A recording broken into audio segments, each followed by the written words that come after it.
fiction, science fiction, horror, fantasy, crime, LGBT, thriller. You have now entered the House of Mystery with your hosts, Eric Shapiro, David North Martino, John Copenhaver, and Al Warren. Heard on KCAA 106.5 FM Los Angeles, 102.3 FM Riverside, and 105.0 AM Palm Springs. You are back in the House of Mystery, and we're talking about this mysterious world. And I'm Al Warren, Mr. David Rose Martino, the donut killer, is co-hosting today. Yeah, Mr. Donut. Yeah. Should have told you I snuck a munchkin. Yeah, a donut hole. Yeah. Well, I could smell the donut from here. Yes. You know, it's going straight to your waist, you know. It is. You know, next time you do a karate video, people are going to go, oh my God. Yeah, I know. You're going to have to wear, get a girdle or something. Yeah, that's a good idea. Tuck it in, you know, and then the people go, boy, he's in good shape for a man at that age. It won't show on camera. No. See, there you go. But I don't know if you'd be able to move around very quick with. That's true. I might have to speed up the film or whatever. Yeah. Have to cut out that part. Cover it up. You know. Anyway.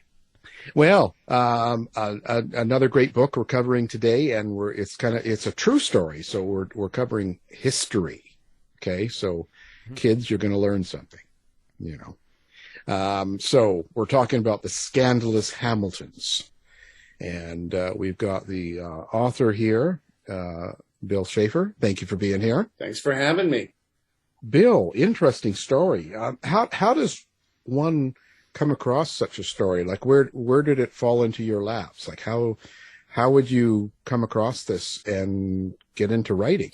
The story sort of found me more than I found it. I live on the Upper West Side of Manhattan, and my wife and I had relocated to a new apartment about 5 years ago. And I was returning home from an errand, walking on Riverside Avenue. And at the corner of Riverside and 76th Street, I came across this fountain. It's called the Hamilton Fountain.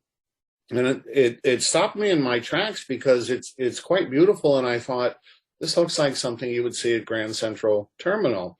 I do architectural research, historical architectural research, and I read the Parks Department plaque quickly, and it said it was a scandal involving a great-grandson of Robert Ray Hamilton. He left money in his will for this fountain, and it was designed by Warren and Wetmore.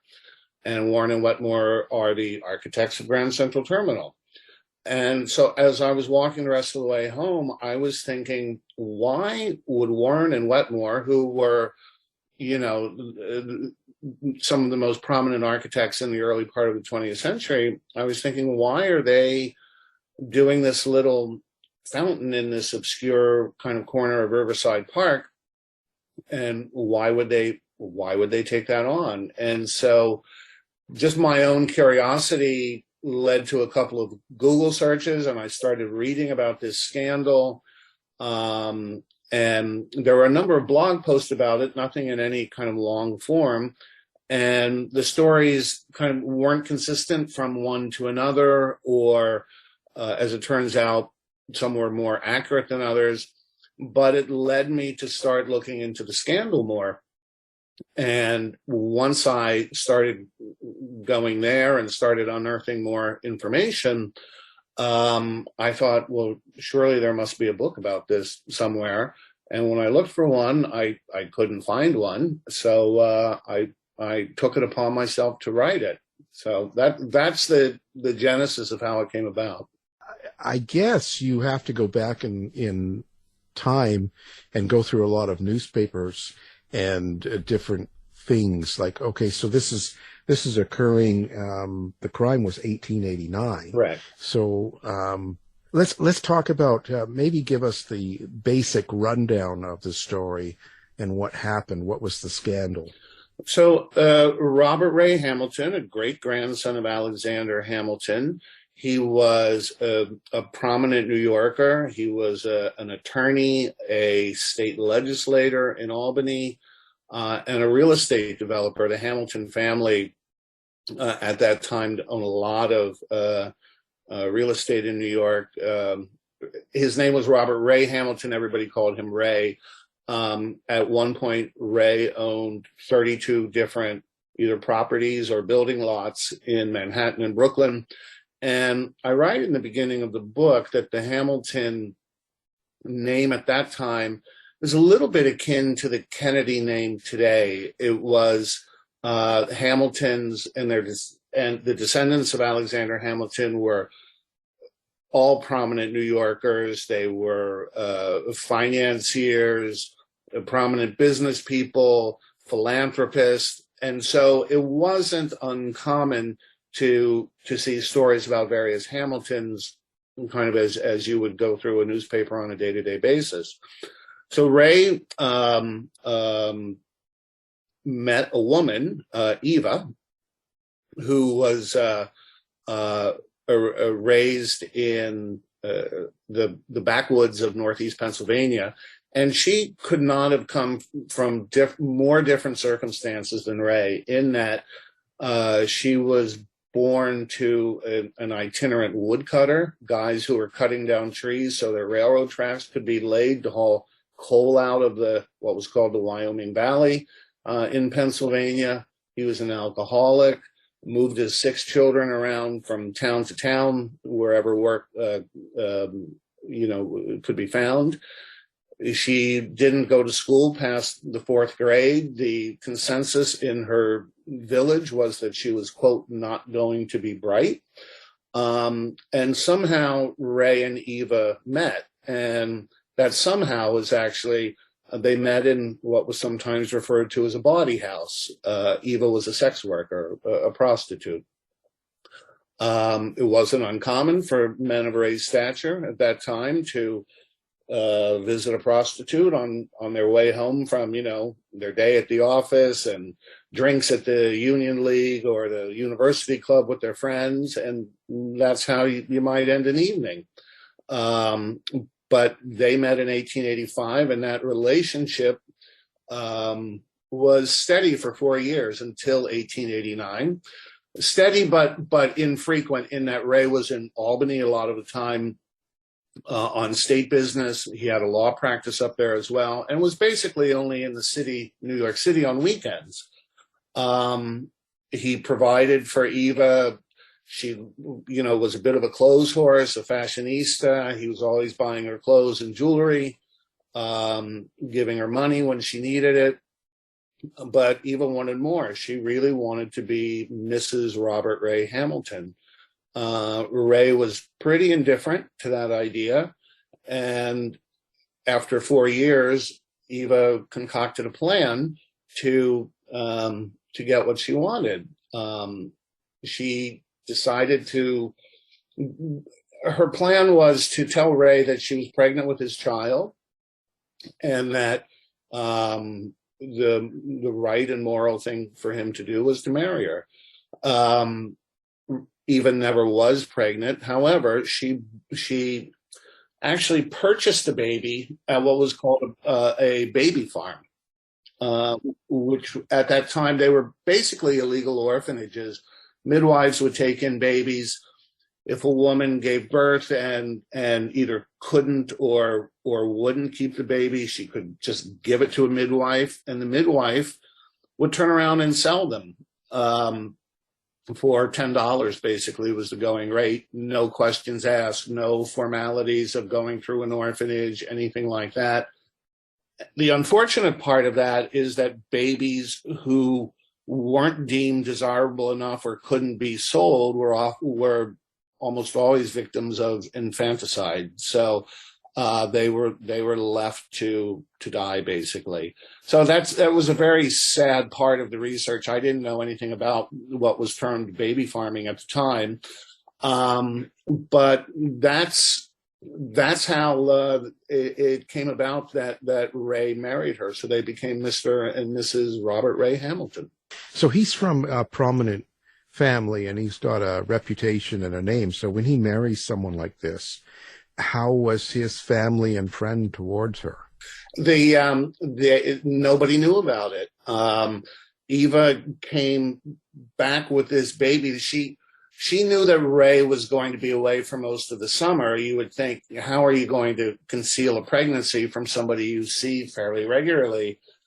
He was away for most of the summer, and for her last few months of pregnancy, women had at that time what was called a laying-in period. You could go, it was essentially bed rest in kind of the last 2 to 3 months, basically last trimester. You could go to a hospital and have your laying-in period, but most often women would go to either their mother's house or an aunt or a sister. And because Eva's family was all in upstate New York in Elmira, she said, I'm not going to be here for the last 3 months of 1888. When I come back around New Year's, I will have our child with us. And so she did return with this child basically right before New Year's of 1889. Ray was introduced to the child. That was, quote, his. And so a week later, they got married. They went to Paterson, New Jersey, and were married by a minister. There were no family, no friends present. And in fact, the minister's wife and mother-in-law served as the two witnesses to the wedding. And Ray's own brother, who he was pretty close with, didn't even find out about it until 6 months later, when Ray told his father, who then subsequently told his brother. So their wedding was about as quiet and hush-hush as one could imagine. But that must have been, how did he keep it secret, sort of thing? I guess he wasn't close with them, or they didn't come by and visit him at the house, or did they not live together? Well, actually, what happened is a couple of months after their wedding, nobody visited them that I know of in that brief amount of time. But Ray, he loved the outdoors. He was a big hunter and fisherman, loved the West. He had traveled there by himself when he got out of law school. And so he decided to relocate Eva and their baby and a baby nurse that they hired to San Diego. And he was going to San Diego. The trains had just started arriving to San Diego in the 1880s. It had gone from this sleepy little place to kind of a booming town with lots of beautiful oceanfront, real estate available for purchase. And they were only there, though, for 4 months. Eva didn't like it there. She lost about 40 pounds. She weighed 150 pounds when she left. She was basically 100 when she returned. She was drinking heavily, and it just wasn't working. So they decided to return east. They decided to stop in Atlantic City for a month before they resettled in New York. And it was when they arrived in San Diego that Ray let his family know that he indeed was married. How did she integrate into basically high society once she was this relationship was then known? Well, the short answer is that she didn't integrate because they had arrived in Atlantic City after being the 1st of August, basically after being married for about 6 months.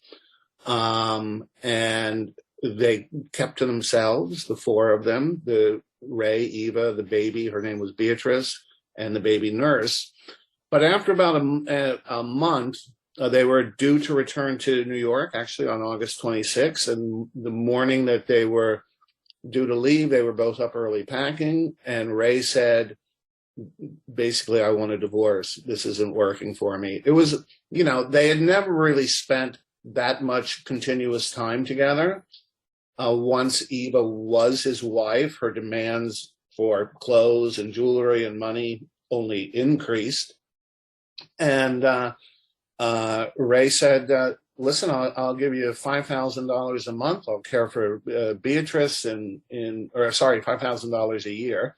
I'll care for Beatrice in whatever way she needs, but we're done. And Eva refused to accept that. They started arguing quite loudly, which had become common. And the baby nurse, a woman named Marianne Donnelly, who was also a pretty heavy drinker herself, got into the middle of the argument, and she had thought that something wasn't quite right with Eva and this whole baby thing. Eva had a couple of friends that when Ray wasn't around, she would hang around with, and she threatened to basically spill the beans and tell Ray her theory of what happened. So, or how she thought that Eva acquired this baby. Eva became incensed. Eva and the nurse were both drunk by 10 o'clock in the morning. Eva had sent the nurse out at 7 a.m. to buy a bottle of whiskey, which they both were drinking from. And the argument was settled by Eva picking up a knife and stabbing the nurse. Wow. Mr. Intestines by 1/8 of an inch, but she collapsed on the floor in a pool of blood. The police were called, and Eva was hauled away to the police station. So before there was ever a chance to kind of, quote, integrate into society, she was arrested. And it was that stabbing. Everything I've sort of told you to this point is basically the first chapter of the book. but that stabbing incident occurred about lunchtime on Monday, August 26th. By that evening, reporters from the New York newspapers, Philadelphia newspapers, Baltimore newspapers, essentially who could get on a train and be there by late afternoon was there. And the next morning, headlines were splashed across the country, front page headlines with the Hamilton name in it, that Hamilton's wife stabs baby nurse, basically, some variation of that. And it set off quite the scandal. Here was the Hamilton name in the newspapers for all of the wrong reasons. Well, do you think that before the murder that Ray ever had, if he ever suspected that maybe this wasn't his child? I don't think he did. It was never alluded to. I think that he was just kind of out there living his own life. He was 36 when they got married, which was a pretty late in age for particularly somebody of his social status at that time. In the late 1800s, you married in your 20s. You married a woman who was from your own social class. Your families knew each other, all of that kind of thing. I think that he didn't suspect it, and I don't think he ever cared to look at it deeper than kind of what the situation was in front of her. And just, sorry, one quick aside. The nurse ended up living. She wasn't murdered. She ended up surviving, and she actually kind of factors into the story a little later down the road. So it wasn't a murder, but it was. Eva was charged with atrocious assault, was the crime she was charged with. But I don't think Ray was indifferent to the relationship and everything about Eva, I think, for a long time. And so I don't have any evidence that it ever dawned on him that this might not be everything she's saying it is. So when she was charged and then sent in and she was about to face trial, did Ray stand behind her? Like, was he with her? He absolutely did not, because Ray had some very well-connected friends in New York who took it upon themselves to contact a guy named Thomas F. Burns. Tommy Burns was his name. He was the chief of detectives for the New York City Police Department, quite a character in his own name. It was said that 6 guys couldn't pull a heist in New York without 2 of them being in Tommy's pocket. He worked both sides of the fence. He had a salary of $5,000 a year. but a bank account in his wife's name that held $250,000, which he explained were gratuities paid to him from Wall Street businessmen for keeping them safe. But Tommy knew everybody, and 3 days after Eva was charged with stabbing, he is the one who found out that Beatrice was not Ray's child, that she had been purchased. That, of course, if the headlines about the stabbing were, a big deal, once this came out, now it's just front page reading every day, and this is going on for months. When we think of today, a celebrity scandal that, satellite trucks are lining somebody's street and everybody's, tweeting conspiracy theories, and people are coming forward as having inside information about the whole thing. That was all going on then.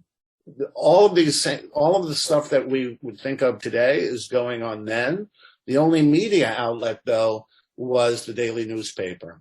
And the New York World, which was Joseph Pulitzer's paper, and was really it was the largest paper in New York. There were 19 daily newspapers, English language daily newspapers in New York at the time. His was the biggest. And he really championed the common man, the working man. And so this was a tailor-made story for Pulitzer, because it pitted the haves and the have-nots. And he was always publishing stories on wealthy and privileged people getting their comeuppance, as it were. And so this kind of had everything. And it was a big deal at that time for a story to command a full column on page one. Ray and Eva were full columns, page one, every day for months, and stories that even continued into the interior pages, which was virtually unheard of at the time. So it was a big deal. But to answer your question, Ray knew about 72 hours after the stabbing that the whole thing was a scam, and he absolutely did not stand by Eva, didn't even come close. In her courtroom appearances, he wouldn't look at her. She would reach out to him to try to explain herself, and he literally and figuratively turned his back on her. So did he know at that time too she was married to another man?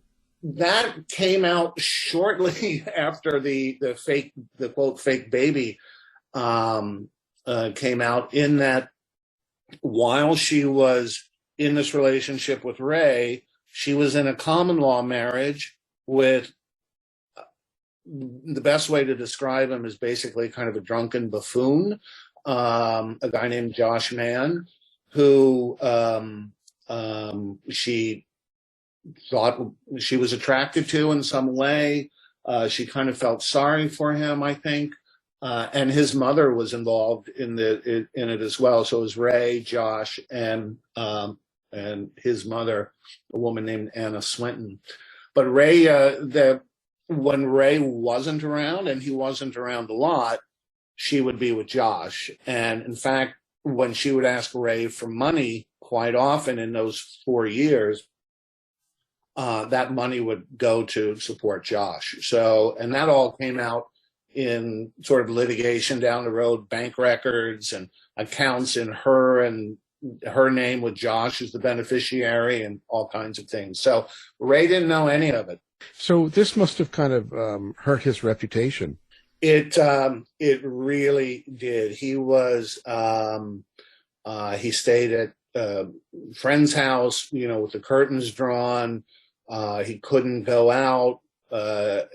Everybody, the question in the press basically every day was essentially, and how can such a smart man be so stupid?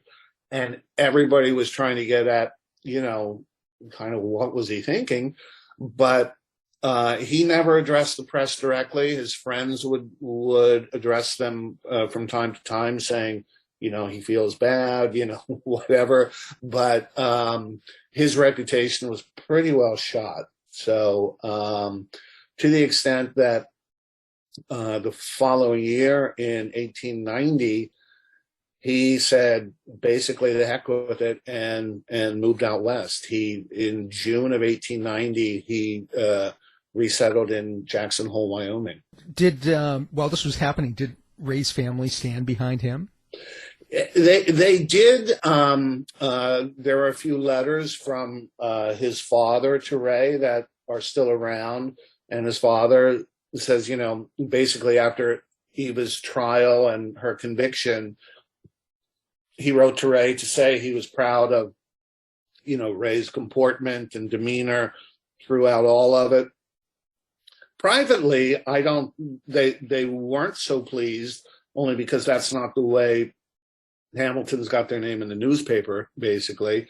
But, it's still a father backing his son. So, and his brother also, stood by his side, but his reputation clearly had taken a beating. How did she end up? She was convicted of this, right? She was convicted and sentenced to 3 years in the Trenton State Prison. She served about 2 years. She figured out while she was there that there was a pay-for-play pardon system with basically the corrupt New Jersey governor, a guy named Leon Abbott at the time. And if you had the right amount of money and had the right lawyer, you could get a pardon. And the going rate was basically $1,000. She found an attorney that the governor liked, or who was in the governor's pocket, basically, paid him $1,000, and she was granted a pardon after 2 years. Wow. Now, if I'm reading right, what happened to Ray himself? Yeah, I don't want to make it. I guess there's no other way to say it without it sort of being a spoiler. But Ray went to Jackson Hole, and his intention was he was only there a couple of weeks before he started working on a new real estate development project. Basically, he wanted to build a grand hunting lodge. The trains were, Yellowstone by that time was a national park. Trains from the East Coast were going out west more frequently. It was easier to get to. And, a lot of, Wall Street guys, who today say, let's all get together and go out hunting and fishing and all that stuff. They did that then. But it was still pretty desolate out in Jackson Hole. And he wanted to build a lodge that basically rich Wall Street guys could come and kind of live comfortably while they were out there hunting and fishing. He just a few weeks after he was there, he arrived in June of 1890.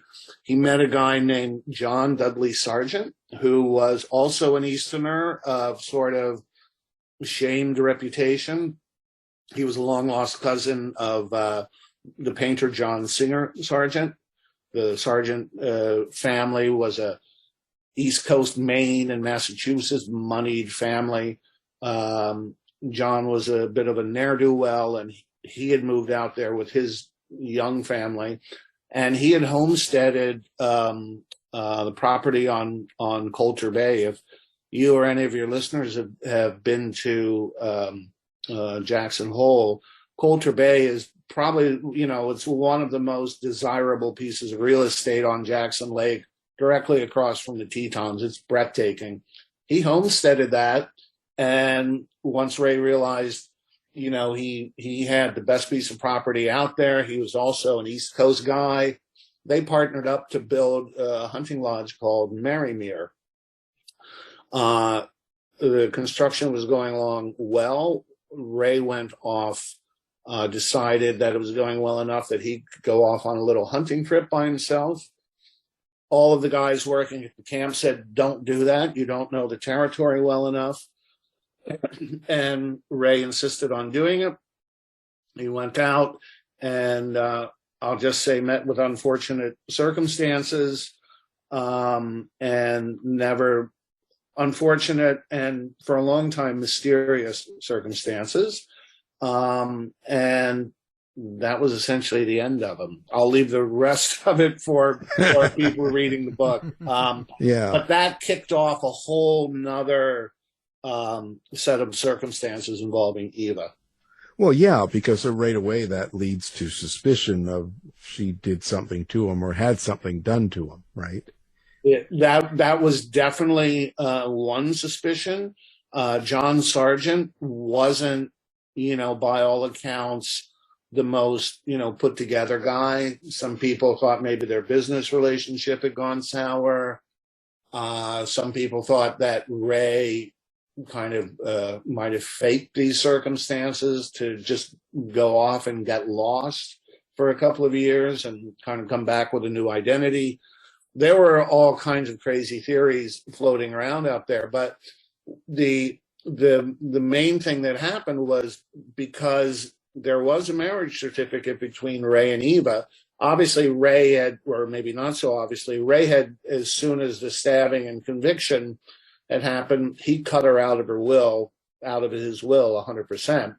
But at the time, a woman had what was called dower rights, and regardless of what was on stated in a will, a woman was entitled to at least, it varied by state, but in New York it was 1/3 of the entire estate. And the Hamilton family, was not eager in any way, shape, or form to give Eva a penny. She challenged it all in court, and that set off a whole new months-long saga of newspaper stories. She loved attention. She loved being the center of everything. And so the newspapers would report, what she was wearing every day to court, how she made her court entrances, if whatever was happening in court, might be, it would be to her sympathy to, cry or show tears. She would turn on the tears. If she needed to be indifferent or angry, she could be that too. So it was all, in a way, kind of an act for her, but she really wanted the money, and the Hamilton family went to great lengths to prevent that. They were basically saying because she was in a common law marriage, her marriage to Ray was invalid. And eventually it went to the New York State Supreme Court. They sided with Ray's family. Ray's family was represented by a gentleman named Elihu Root, who at that time was one of the top attorneys in New York. He was very well connected. He went on to be McKinley's Secretary of War, and then Teddy Roosevelt's Secretary of War, and then Secretary of State. He won the Nobel Peace Prize in 1912. But in the 1890s, he was really a top flight New York lawyer, basically. And he's the one that was able to have the Hamilton family prevail. After it was ruled against her in New York State Supreme Court, she came up with one other plan. She had a forged document saying that Ray had promised all this money to her. And the Hamilton family said, basically, enough's enough, and gave her $10,000 and, said, never darken our door again. And that in the end is what settled it. So, she wanted what she wanted. Yeah. Why didn't Ray divorce her? Because the divorce was in the works when he left the incident happened in August of 1889, right? In January, he started divorce proceedings. Divorces weren't very common at that time. It took a long time for them to wind their way through the courts. They were very expensive in terms of legal fees and all of that stuff. So there was no such thing as kind of a quickie divorce. So he had initiated divorce proceedings in January of 1890. But when these unfortunate circumstances occurred in August of 1890, The divorce was not yet final. So he was technically still married to her if you were to believe the marriage certificate. Why didn't he just have her killed?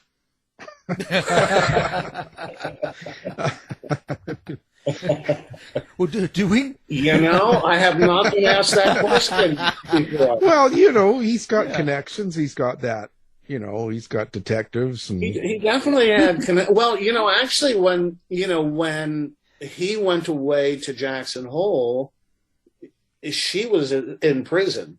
And so I'm not sure how he could have arranged something like that while she was behind bars. I suppose it's possible. Yeah. But when he left for Jackson Hole, she was safely incarcerated. And it was, due to be another 2.5 years before she would be out. And nobody thought that the circumstances would come up where she would be fighting with his family over his estate. Wow. Do we know what happened to the baby? We do, and I write about it. The entire book took about 2.5 years to research, and during most of that time, I was on the hunt for what happened to Beatrice, and a lot of dead ends trying to figure that out. She had several guardians, right? From 1890 through the first decade of the 20th century. I finally found somebody who was, I had a good shot of being, connected to her family, and I contacted them. They were sort of by marriage, and I asked if any of her descendants would like to speak to me, if there were any documents, photographs, anything.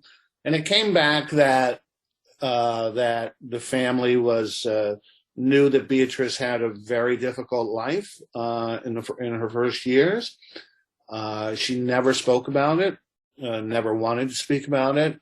And out of respect for her privacy, they declined it. So out of respect for their wishes, I abided by that. I do know that she basically changed her name as early as maybe when she was 16 or by the age 18. She moved about as far away from New York as you could and remained in the United States.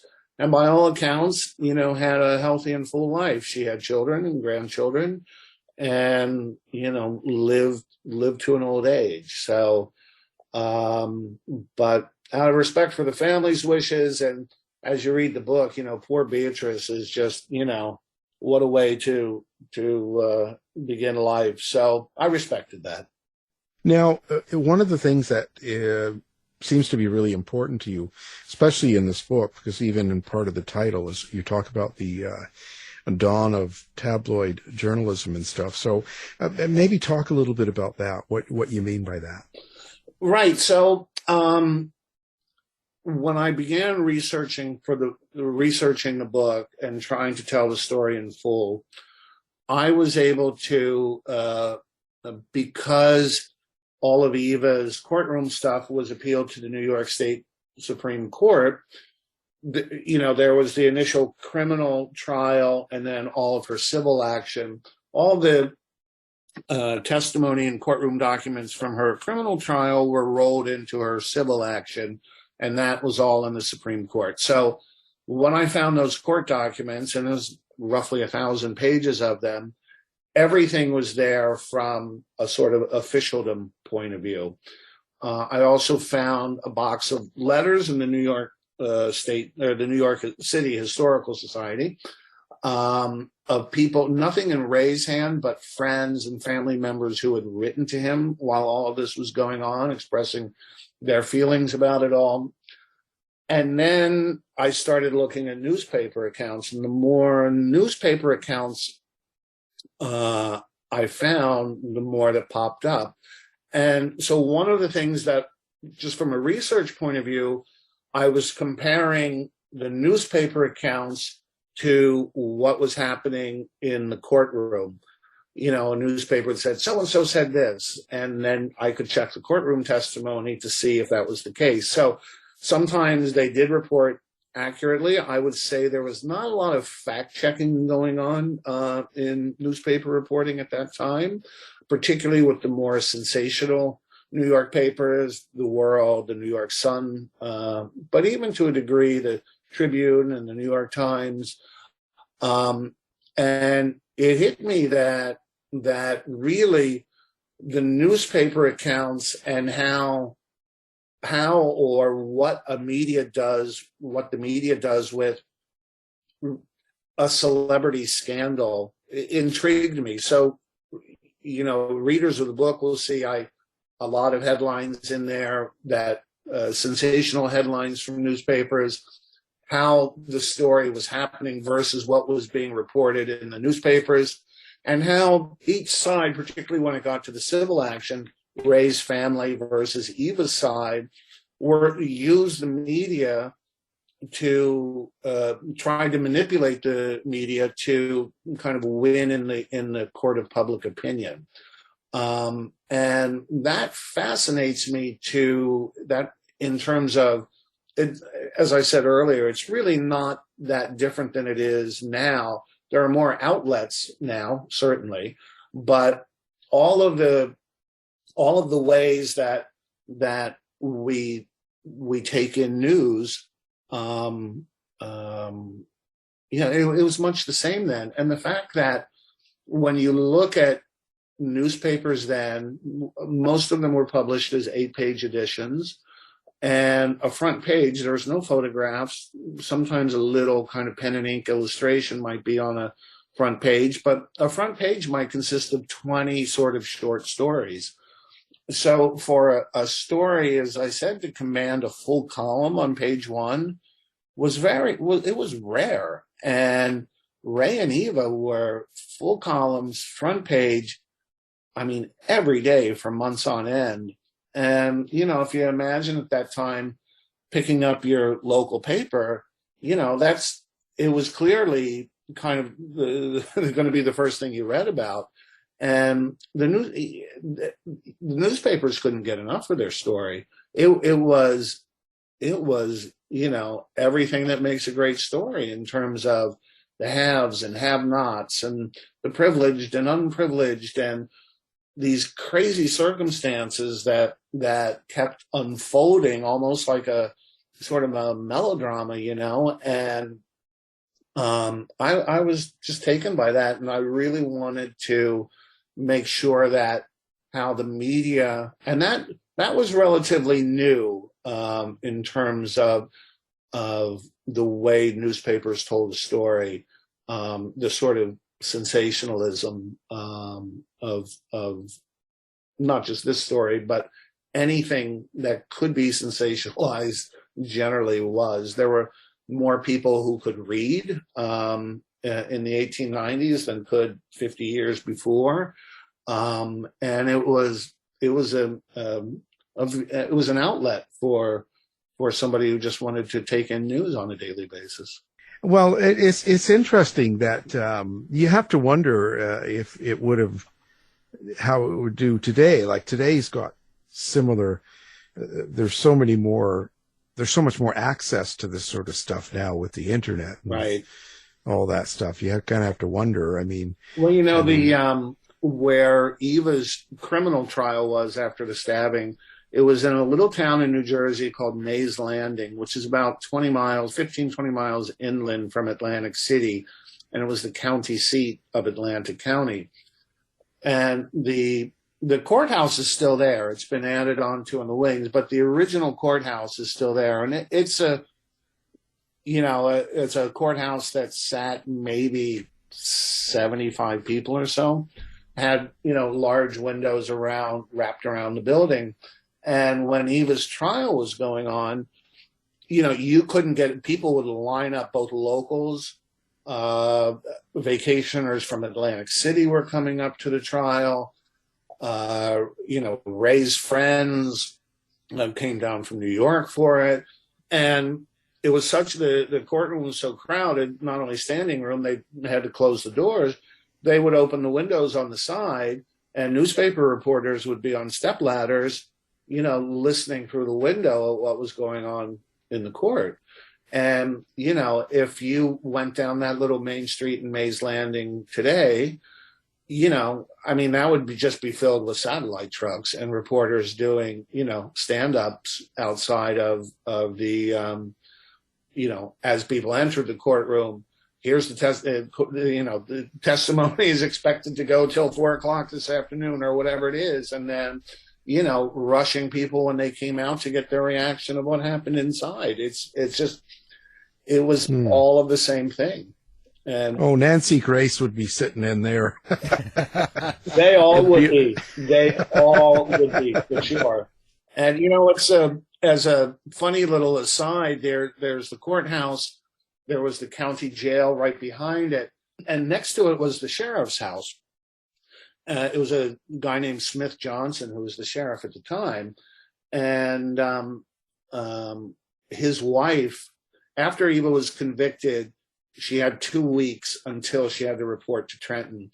And so the sheriff's wife, Jenny, had taken a liking to her and said, you don't have to stay in the jail. You can stay basically in the third floor of our house, kind of a dormer, attic kind of thing. And there were 2 young boys living in the house. And one of them, I don't know if you've ever seen the series Broadway Empire, and Nucky Thompson, who was the Prohibition kingpin of Atlantic City. It was based on the real character, Nucky Johnson, who was one of the little boys of Sheriff Johnson who was living in that house. So Eva and Nucky shared quarters for a couple of weeks there in 1889. So, Wow. But, that was just, and actually when the sheriff took her to, had to take her to Trenton, basically you could get on a train and go about whatever it was, 40 miles down the road to Trenton and be there in 45 minutes. He took her on a coach. They took a train northward to Elizabeth, New Jersey, transferred another train coming back down, all in an effort to throw off the press. They left at 4:00 in the morning, but the press, as the press would do, is on stakeout. And so they managed to get on the trains and all of that stuff. And, they wrote the story saying Sheriff Johnson took a roundabout way to take, Eva Hamilton to jail, thinking that he would throw off reporters. Well, reporters are, basically too savvy for that, and wondered why, he spent the taxpayer money to buy these train tickets and take this roundabout way when they were basically, one car behind him in the train the entire time. So, Wow. Yeah. Yeah. Well, and he actually interviewed with, or she interviewed with Nellie Bly, you say. I remember we've talked about her on the show before. What did she say in her interview? Did she say anything kind of shocking? Or? She did. She, obviously your listeners are familiar with Nellie Bly, basically credited with inventing investigative reporting. And Nellie Bly loved to get the side of stories that nobody else was telling, right? And she went down to Trenton because now the Hamilton family had put a full court press on the press to say that basically Ray's a good guy. He got mixed up with a terrible woman. And Nellie Bly showed up unannounced at Trenton, convinced the head keeper of the jail to let her interview Eva. Eva was not ready for it, but anybody who wanted to listen to her side of the story, she was all for it. So Eva said that the baby was actually a friend of Ray's, was the daughter of a friend of Ray's who was a married man who had gotten a woman pregnant and needed to protect his marriage. So Ray agreed that he would raise the baby and paid Eva extra money to do that. She said that Ray had been had forced her to have an abortion twice before Beatrice was born. I forget what, I can't think off the top of my head, but there was one other, it'll come to me in a sec, but she just was spinning yarns, basically. Eva was a storyteller all of her life. She said that it was her who initiated the divorce with Ray because she had already suspected that after 8 months of marriage that he was being unfaithful to her. So none of this, I don't know about the unfaithfulness, but the other parts of her story were, soundly refuted in court. But, Eva was, some people that have read the book have empathy for Eva in that she does a lot of terrible things. But, at that time, there were not very many opportunities for women in the first place, particularly women who lacked an education. And you kind of did what you needed to do to get by. And Eva was one of those people. There were all kinds of scams and confidence games and stuff like that went on at that time. And it was people who didn't have money, who saw all these Gilded Age, robber barons and industrialists building these giant mansions and having these, incredible art collections. And on one hand, they would look at awe at those people, but the other hand was like, well, why do they have that and I don't? They must have so much that they can afford to give me some. And however way they could kind of manage to do that, they would try. And Eva kind of fell into that category. She told whatever stories she needed to tell to advance her station in life, basically. Human nature, it's still the same. Human nature doesn't change. And after Marianne Donnelly recovered from her stabbing, she had to testify in court, and it came out that she was a pretty mean and ornery alcoholic herself. After she recovered, she was paid. There were basically freak shows. They were called dime museums, and there was a number of them on the Bowery in New York, and one of the biggest was a place called the Globe Museum. And the Globe Museum hired Marianne Donnelly to sit in a room for an hour, show off the dress with all the slash marks in it from the knife, and answer questions about what happened that morning. And on the stool next to her she had the bottle of whiskey that her and Eva were drinking from that morning. And she was paid $75 a week to do it, which at that time was a pretty good chunk of dough. And she basically said, I'm a little bit embarrassed to do it, but clearly I'm not going to work as a baby nurse anymore. And, I got to get by. So that whole kind of getting by is what people did. Yeah. Well, pay me $75, I'd wear a dress and talk too, right? My God. And what kind of baby nurse is drinking at 7 a.m. whiskey? But hey, not being judgmental here. Yeah. Well, this is fascinating. Fascinating story. Great book. Recommend it for everybody. We'll have this up on our website. People can find it with one click. And of course, it's called The Scandalous Hamiltons. And our guest has been the author, Bill Shaffer. Thank you for being here, Bill. Oh, thanks so much, guys. I really appreciate you having me. Thanks, Bill. You've been listening to the House of Mystery radio show. To find out more about our guests, hosts, or shows, go to www.houseofmystery.com. Show's over for now. Was it as good for you as it was for me? Well, good night. This has been a production of Something Weird Media. I'll be back.